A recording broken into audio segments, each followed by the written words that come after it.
Imagine for a moment that you are making an important decision. You are there, thinking carefully between different paths, convinced that you are exercising your freedom. But what if everything you think you are choosing is actually just the surface of something much deeper and darker that you don't control? What if, instead of you being in charge, it is your past, your traumas, that silently decide for you? It sounds unsettling, doesn't it? But maybe this is more common than we would like to admit. And if you look at your most important choices, the ones that marked your life the most, don't you notice something in common? How many times, when looking back, have you caught yourself thinking, "This wasn't really what I wanted, but somehow I ended up going this way anyway"? It happens all the time, but we are not always aware of it. The big question, which Jung challenges us to reflect on, is, to what extent are our choices really our own? Or are we being guided by old ghosts, those we carry from childhood or even from traumatic experiences we no longer remember? This is not a simple question. And to understand what is really happening inside us, we need to look at the shadows that remain hidden, waiting for the right moment to show themselves. And this is what Jung challenges us to face: how we are led by our own traumas without even realizing it. At first, it seems scary, but as we move forward, you will see that this revelation can be freeing, because by understanding what truly moves us, we begin to have the power to finally make real choices. And that is where our journey begins. To understand what lies behind those choices we believe are truly ours, we need to dive deep into Carl Jung's psychology.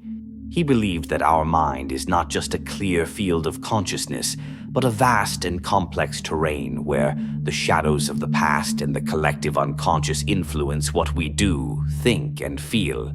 What we call choices are often just expressions of what we don't want to face: our traumas, our unhealed wounds, our deepest fears. Jung spoke about the personal unconscious and the collective unconscious. The personal unconscious is made up of all the experiences we have had throughout life, especially those painful or traumatic ones that we couldn't properly process.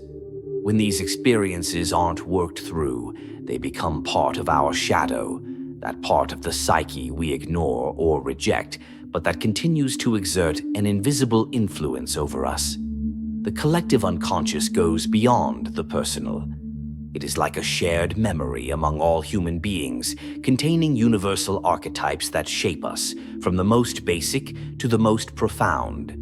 But what Jung really wanted us to understand is that throughout life, we develop behavior patterns based on these influences. And many of the choices we believe to be ours are actually driven by experiences we don't even remember, or by ancestral patterns we carry without knowing. Think about it for a moment. How many times have you made decisions that seemed so spontaneous, only to realize later they were influenced by something from the past? Perhaps from childhood, or even a failed relationship. These choices are like puppets being pulled by invisible strings. It is the traumas, unprocessed memories, and limiting beliefs that control us more than we imagine. When we become adults, we carry these burdens without knowing that we are being guided by a past we cannot leave behind. The unsettling truth is that these unresolved experiences create a continuous cycle where we repeat destructive or self-sabotaging behaviors without noticing. We convince ourselves we are doing what is best, but in reality, we are just following old patterns, as if our mind were a recording machine, repeating its errors without question. And then the question arises, how can we know when we are truly choosing for ourselves? How do we recognize what is genuine and what is an echo of a hidden trauma? This brings us to a crucial point, and it is exactly what we will explore in the moments ahead. Now that we have begun to understand that our choices may actually be governed by hidden influences, it is time to look at the invisible consequences of this phenomenon. Because what Jung warns us about is not only that our choices might be manipulated by traumas, but that these manipulations shape our lives in such subtle ways that we barely notice how much we are guided by them.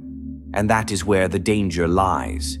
When we don't know we are being controlled, it is easy to fall into traps that limit us. One of the most obvious ways these unconscious patterns show up in our lives is what Jung called compulsive repetition. It is that vicious cycle where we find ourselves repeating the same mistakes, choices, and even relationships that deep down we know are not good for us. But why does this happen? Because unknowingly, the unconscious seeks what is familiar, even if it is painful. Unresolved trauma leads us to look for situations that somehow confirm our deepest beliefs about ourselves, no matter how negative they are.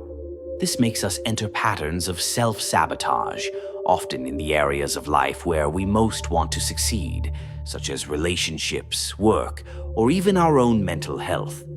Have you ever wondered why, after a relationship that seemed promising, you end up repeating the same mistakes?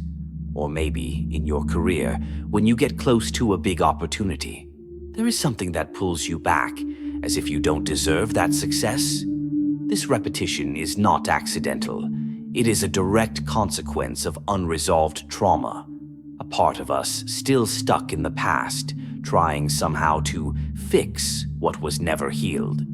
Now, you might think, I am a conscious person. How can I be manipulated by these unconscious forces? The thing is, unconscious patterns are not something we can simply reason away or eliminate with willpower. They operate automatically, and often we are so used to following these patterns that we don't even notice when we act impulsively, without true reflection. This happens because, in many cases, the unconscious is stronger than consciousness, and when we don't deal with it, it quietly imposes itself. But this doesn't mean we are doomed to live inside these invisible chains. There is a way to begin noticing these dynamics, and by doing so, take control of our lives more consciously and freely. For that, however, we need to start identifying these invisible consequences. We need to ask ourselves, what are the patterns that repeat most in my life? Which past decisions still echo in my choices today? And what are these repetitions trying to teach me? These questions don't have easy answers, but when we begin to explore them honestly, we start to discover what is really at stake. And by doing this, we can begin to break the cycle, to get out of the unconscious treadmill, and finally make decisions more aligned with our true self. But how can we do this? How can we break these patterns that seem beyond our control? That is what we will talk about next. Now that we have seen how traumas and unconscious patterns shape our choices in invisible ways, the big question is, how can we truly break this cycle? How can we free ourselves from the control that these ghosts of the past hold over us, to finally make decisions that truly reflect our most authentic self? The key to this lies in a deeply transformative concept within Jung's psychology: individuation. This process, in which we become who we really are, requires a true rebellion against the automatic patterns and shadows that govern us. And for this, we need to confront the parts of ourselves that we prefer to ignore: our shadows. When we talk about shadow, we are talking about everything we deny, reject, or fail to integrate into our personality. These are the emotions, thoughts, and behaviors we judge as unacceptable or disturbing. And it is important to understand that we all carry shadows. No matter how enlightened you think you are, there will always be something in your unconscious that, out of fear, shame, or pain, you would rather leave aside. But the true revolution begins when we stop fearing our shadow and start integrating it. This means looking at our traumas, our fears, and the parts of ourselves we most avoid. And by doing this, we can begin to understand the forces that move us, the ones that dictate our choices, the ones that create repetitive patterns. Imagine for a moment a person who, after several failed relationships, decides to take a step back and confront the pains of their past. They start to realize that their choices are not about the love they want, but about the fear of abandonment they have carried since childhood. They then decide to face this pain head-on instead of hiding from it. This is the moment the individuation process begins, and this person starts to choose more consciously. By integrating the shadow, we begin to take responsibility for the parts of ourselves that were once out of our control. Instead of being dragged by the unconscious, we gain a new clarity about our choices. This clarity is what frees us. And by freeing ourselves from the control of trauma and shadow, we begin to create a new life, a life no longer ruled by the past, but shaped by true choice, by true freedom. But how can we really do this in practice? The key lies in two fundamental attitudes: self-awareness and acceptance. First, we need to become aware of our patterns. This requires a careful and non-judgmental look at our lives. What are the moments when you feel stuck in a repetitive cycle? What are the situations where you feel like you are making decisions but are actually just following an unconscious impulse? Acceptance comes next. When you recognize these patterns, it's no use criticizing yourself or trying to suppress them. Instead, you need to welcome the shadows that appear, understand where they come from, and finally accept that they are part of who you are. This acceptance does not mean resignation, but a space of understanding where you can choose more freely and authentically. And as you do this work of integration, you will notice that your choices become clearer and more aligned with your true self. The fear of repeating past mistakes lessens because you have finally understood what was behind them. The control of the shadows dissolves, and you begin to live the life that, deep down, you have always wanted. But the journey does not end here. The true power of individuation comes when you realize that by making this inner rebellion, you are not only freeing yourself from yourself, but also becoming a more whole person, more connected with the world around you. You start making choices that are not only yours, but also reflect your authenticity and your life purpose. So, what happens when you begin to make conscious decisions? When, for the first time, you realize you are truly choosing? Let's find out in the next part. In the end, the greatest truth Jung reveals is that by integrating the dark parts of ourselves, we reach a deeper understanding of what it means to be free. It is not freedom in the shallow sense of doing whatever we want at any moment. True freedom is when we stop living in the reflection of our traumas and begin to act from an authentic and conscious place. When you start to understand your shadows, life moves away from the cycle of automatic repetitions. The feeling of being stuck goes away. The liberation Jung proposed is not an external freedom, but an internal one. When you recognize the influences of the past, you become free to decide with clarity and intention, without the weight of what is behind you. And the greatest revelation that appears when we reach this point is realizing that we are finally ourselves.